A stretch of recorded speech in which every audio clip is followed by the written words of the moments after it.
আসসালামু আলাইকুম বন্ধুরা, কেমন আছো তোমরা? আশা করি তোমরা সবাই ভালো আছো। আমিও মনে প্রাণে দোয়া করি তোমরা যেন সবাই ভালো থাকো। ফেসবুকে আসলে ভিডিও তেমন একটা আপলোড দিতে পারি না, কারণ ভিডিওটা তৈরিই করতে পারি না। কর্মজীবন, সংসার জীবন, নানা রকম ব্যস্ততা, অসুস্থতা সব কিছু মিলিয়ে আসলে একটা ভিডিও তৈরি করা এবং নিয়মিত ফেসবুকে আপলোড দেওয়া অনেক কঠিন। তারপরেও যখন যেটা পারি সেটাই আপলোড দিচ্ছি। তোমাদের কাছে যদি ভালো লাগে তাহলেই কিন্তু আমার সার্থকতা। বন্ধুরা, ফেসবুকে অ্যাক্টিভ থাকতে সত্যিই খুব ভালো লাগে। প্রথম দিকে যখন শুনতাম আমার পরিবার তোমার পরিবার, তখন মনে হতো ফেসবুক আবার পরিবার হয় কী করে।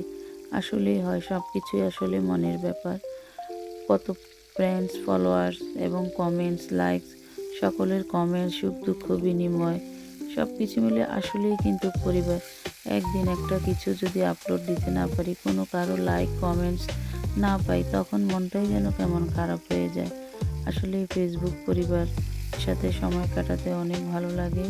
তো সময় যখনই পাবো তখনই অ্যাক্টিভ থাকার চেষ্টা করব। শরীরটা যেন আল্লাহ সুস্থ রাখে, সেই জন্য একটু দোয়া করবে আর আমার পাশেই থাকবে। কমেন্টস করে কেমন সব কিছু মতামত কিন্তু জানাবে। ভিডিওটি দেখার জন্য ধন্যবাদ।